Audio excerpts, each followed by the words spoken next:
Hello guys, and welcome to another video. This is a video that I put a request into the Discord to get topics for, and the only topic that came out was power creep.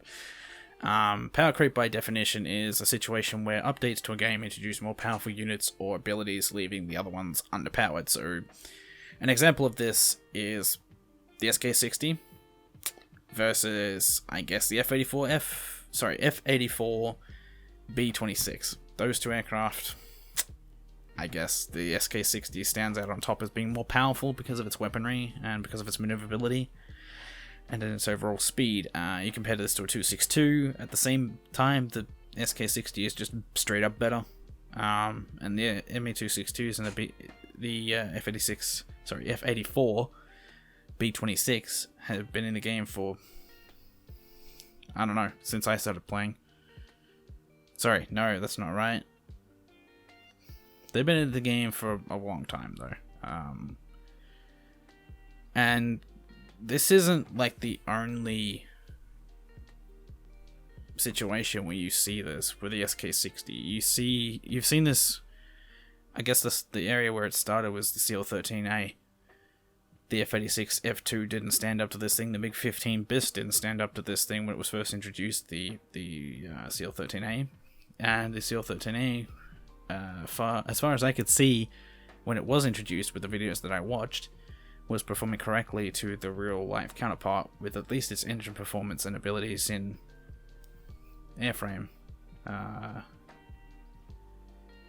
They had to actually nerf that aircraft, because as it was in the game, it was too powerful to fight anything else, but there was nothing actually wrong with it. Unlike that, which just happened. And then Gaijin added in the Hunter, and then on and on it went. So after the Hunter, it was, I don't know, the Hunter F6, I guess.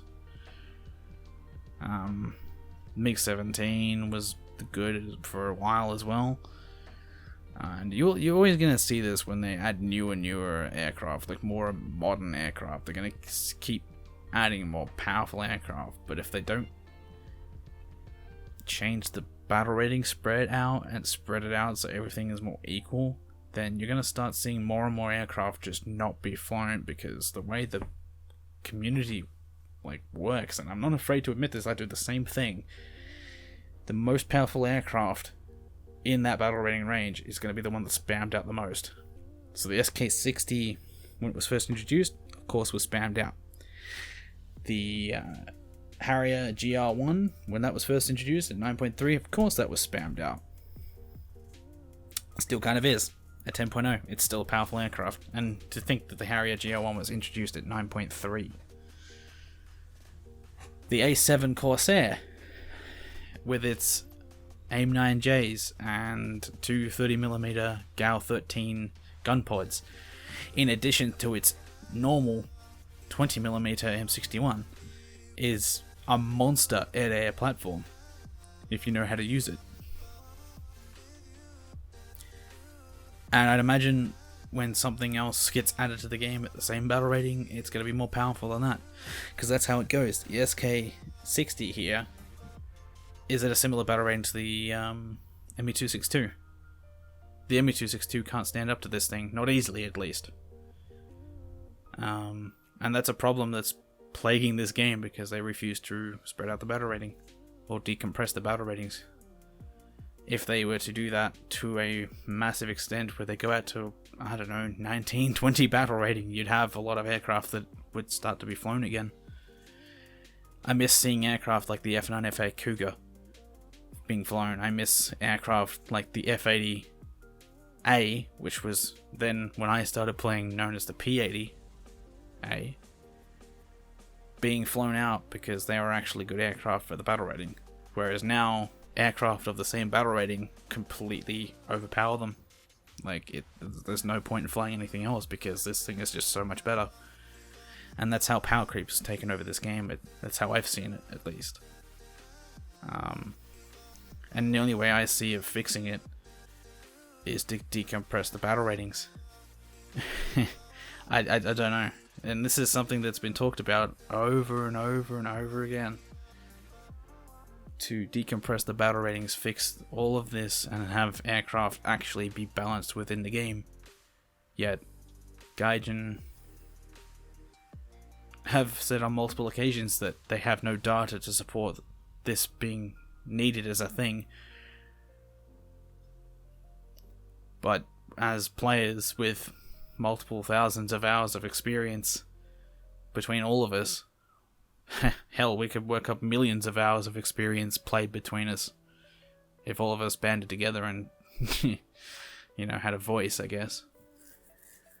If Gaijin were willing to listen to all of us when it comes to this topic, I'd imagine we might have something done. But that's me having faith, and I just don't have that with Gaijin right now because they don't listen to players when they speak out about topics like this. And it's depressing. I think the only reason they don't do this is because there's no actual rival to this game. There's nothing similar to it. So there's nothing to scare them into having to improve their game. And they just add premium after premium that's going to make them big money every time they do it. Harrier saw that. And until they removed the RB25Js from the 105, it was going to be the same thing. That would have been an AIM-9J at, I think, 7.7. You already see what an AIM-9J can do at 9.3, going down to 8.3 with the Corsair, the A7 Corsair. Just imagine it at 8.3 or 7.7. It would absolutely destroy the matchmaker down there and be the most spammed out aircraft. I'd imagine people that have to face this thing, if the 105 got the missile it was supposed to get from the dev server, I'd imagine people that have to face this thing would just stop playing the battle rating altogether. I would, if I had to face it and I didn't have that aircraft. There's no point in playing it if you can't fight it. And because it's just basically a more powerful SK-60, the 105 would have been... it would have created... what's the term for it? Mixed battles of Sweden versus Sweden because of it, I'd imagine. It was like when the T2 was added into the game. That's another definition of power creep altogether. It was the fastest aircraft in the game. Nothing could catch it. Not even close. And they had to split the matchmaker for it. They had to make it Axis versus Axis and Allies versus Allies, so the Allies didn't have to face it in combat. And that matchmaker, although I played more Allies at the time, I don't remember what jets I was flying during that time. I think they cut it off at like 8.0 and up, where it was Axis and Axis and Allies and Allies.